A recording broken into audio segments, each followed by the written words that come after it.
Judah finishes his speech to Joseph, and it is too much. Joseph has no more tests or tricks. Overcome with emotion, he orders everyone out of the room and baffles his brothers by revealing his true identity.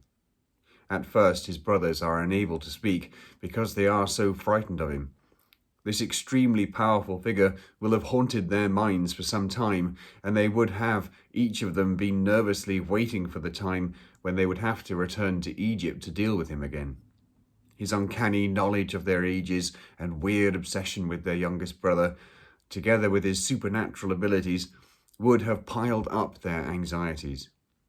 Added to this, it would never have occurred to any of them that they might see Joseph again. So when this terrifying figure demands a private audience and then bursts into loud, wailing tears, especially when they had just been pleading for their brother, they must have been utterly bewildered. What new horror was now unfolding? Even his first saying that he was Joseph could not have made sense, because there was no Joseph.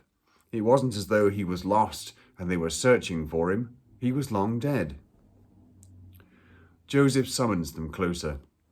He tells them, "I am your brother Joseph, whom you sold into Egypt." Now they must have realized what he was talking about. But Joseph goes on. First, he reassures them that they must not feel bad. There is no mention of punishment or revenge. But here is the ultimate comfort, both for him and for them. God sent Joseph into slavery in Egypt, not the brothers. God did this in order to save them all, so that Joseph might take over Egypt and rescue his family in the years of evil. This point made by Joseph is of vast theological significance. God has preserved his people and kept his promises, and he did it all through the most ugly displays of familial treachery and deceit. God was not only able to turn all of their sin into salvation for many, but it was somehow all part of his plan anyway. We see this revelation in Peter's Pentecost preaching in Acts, when he says that Jesus was handed over to you according to the definite plan and foreknowledge of God. You crucified and killed by the hands of those outside the law. Peter simultaneously hammers home the guilt and responsibility of those who rejected and killed Jesus, and affirms that it was God's plan all along. We see this again in Acts 4, this time in the prayer of the early church. For in this city, in fact, both Herod and Pontius Pilate, with the Gentiles and the peoples of Israel, gathered together against your holy servant Jesus, whom you anointed, to do whatever your hand and your plan had predestined to take place. There was no greater treachery than the family of God betraying and killing God's own Son. Yet the teaching of the New Testament is clear that this was no accident or something which God had to react to and manage.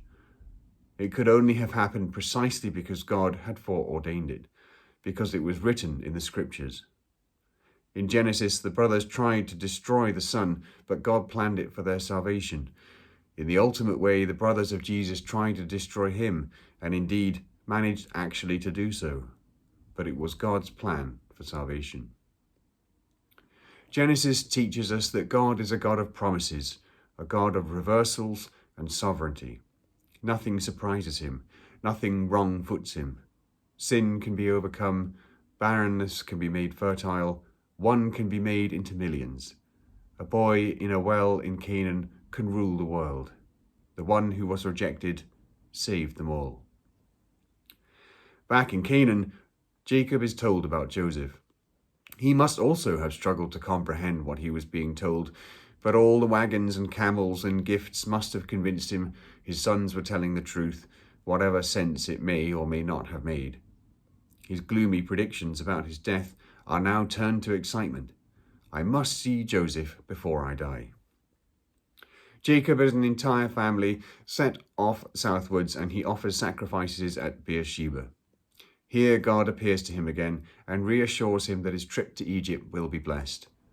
The tenderness with which God speaks to his aged servant is among the most moving in the Bible. I myself will go down with you to Egypt, and I will also bring you up again, and Joseph's own hand shall close your eyes. Note also the covenant promise here. Jacob will not remain in Egypt, but will return to the land. Finally, Joseph is reunited with Jacob. Joseph's excitement is seen in his getting his chariot ready and going out to meet his father.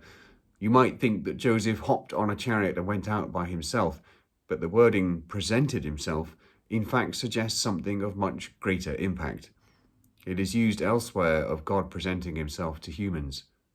Jacob would have been astonished to see this figure with all his servants and retinue, but all that really matters is that Joseph is alive. Joseph now prepares them for their meeting with Pharaoh, who has been exceptionally gracious to them. He prepares these country bumpkins for the highest levels of court in the greatest country in the world. Don't mention that you are shepherds. The Egyptian dislike of shepherds may have been to do with their nomadic, gypsy-like lifestyle, which was generally distrusted by city dwellers. How little has changed.